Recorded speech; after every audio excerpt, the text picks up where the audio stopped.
Back to the Knicks Cave. I'm Jan, the Knicks fan, and let's get right into it.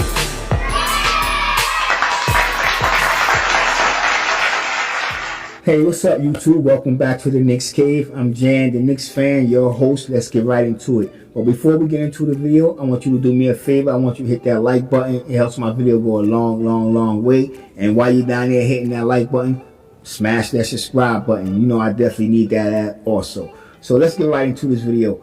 You seen the thumbnail. Tom Thibodeau is overworking the New York Knicks players, and that's how I feel. Now, I'm not going to make an excuse for every player. There are certain players on this team that could be playing better, and we all know who that is. But I do give him just a slight little pass because I don't think he's used to playing this amount of minutes in his career, and I think it's catching up to him. And yes, I'm talking about Julius Randle, and I'm talking about R.J. Barrett. We got to realize this. R.J. Barrett, I know this is basically his third year in the league, and he had proved each season since he got in the league. But right now, we've seen a little slipping. We've seen a little mental problem with his game. I'm not saying mentally wrong. He has in his game. I don't know, and I feel like he's being overworked and overplayed. And what I mean by that, Tom Thibodeau has a history of overplaying his players. And matter of fact, that overplaying his players, in my opinion, have ruined some players. And right now, Tom Thibodeau got this team. It's 106 miles to Chicago. We got a full tank of gas, half a pack of cigarettes. It's dark, and we're wearing sunglasses. Hit it. Going in a direction where it looked like we about to just fall off the cliff, because he's overworking the players. I don't know if some of you will agree with me, and I don't know, some may not. You know what I'm saying? I mean, this is how I'm looking at it. Let's just let the facts speak for itself. Okay, to be honest with you, this is his second year in New York, coaching the New York Knicks, right? And as I said, his tactics haven't changed. Since then, Julius Randle has been playing 37.6 minutes. Matter of fact, that's last year. Okay, I'll let you know how many minutes Julius Randle is playing this year per game. And R.J. Barrett is playing 34.9 minutes per game. And Julius Randle, he led the league in minutes played with that 37.6 minutes per game.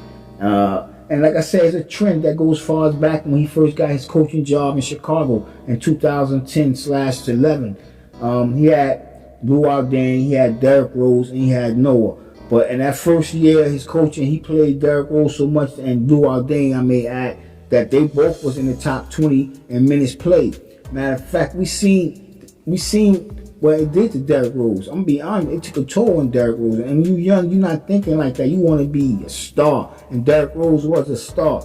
But he was overworked and overplayed to a point where his knees just gave out on him. And the same thing with Lou Aldane. A lot of people seem to forget about him. It's like he's a forgotten man. But Lou Aldane was a special player in my book. He was that glue guy. He can get things done. But he had a short career because this man overworked him.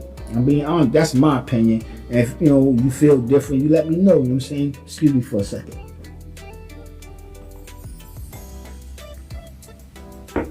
And trust me, I'm not. I don't know, in a way I am probably getting down on Tiz, but I give the man respect, and I have to acknowledge that he did something that many coaches hasn't done for the New York Knicks in a long time. He got us to the playoffs, and nobody thought he could. So you got to take your hats off to the man because it's worth noting that he got us there. But at the same time, the same tactic that he used last year is not working this year. And there's a saying: if you keep doing the same thing over and over, and you keep getting the same results, you know the outcome. You know what people want to say. It's time for you to change. Like I said, he's been coaching in this league for now about 10 years. You know what I'm saying? And it's going to be hard for him to change his stripe. You know what they say about zebra, but it can be done, and it's possible. Somebody have to They're gonna have to say something to him. I know. Because, like I said, he got us to the playoffs when other coaches didn't. He gets a little pass, and maybe the brass don't want to go to him or bring him to the media because you know how New York media is. Let's be real. The media, they'll be like Dolan, and What's Quam is turning on Tibbs after, so they're going to probably let the season go out, and if it goes flatline, they have a reason to step to him. But at the same time, to prove my point, 2016, when he had Andrew Wiggins, we're going to fast forward to Minnesota. When he had Andrew Wiggins and Karl Anthony Towns, they both played so much that he played them so much that they was in the top 5 and the most active players that year. That was 2016 and 2017 season, right? It got so bad that, if you're a basketball fan, everybody knew everybody knew what was going on, how it turned out over there in Minnesota. The coaches, the players just basically stopped listening, tuned out, because they felt that they was being overworked. All right, and I know a lot of people say these guys make millions and millions and millions of dollars, and this is true. But we forget that these guys are also human beings, and before they got to the NBA, they had a long journey. They put in a lot of work. Some from middle school, some from grade school, some probably just high school, or even just college. But either way, majority of these guys put in work for many, many years. And putting in this work, it takes a wear and tear on your body. So as you think of this guy entering the NBA at 18 or 19 years old, this dude probably had 2 or 3 surgeries. You know what I'm saying? Do you know what it feel like to go under the knife? Then be a kid, a teenager, and have to go through that process. Think about the mental toughness that these kids went through just to get to the position they are today, to be in the NBA. And then have a coach who's stuck in their ways and overplay you. When you have a 15-man roster, if you see that your team is slacking, and then you give the man a rest. Like, we criticize Popovich about resting Kawhi Leonard, and a lot of people talk about that, but Kawhi Leonard is trying to extend his career. And if Luol Deng had been the type of player, maybe he didn't have the star power, but he could have voiced his opinion and said something. Derrick Rose also about being overworked. They probably would have had a longer and more prosperous career had not been overworked by this coach in particular. And you have to think about that. Players who have shortened career, they played long in the game and hard in the game without resting their bodies. And this is a different generation, and these guys are taking care of their bodies. So I see a lot of players right now that will be in the league for a very long time. Players are breaking down. Yes, it happens in sport.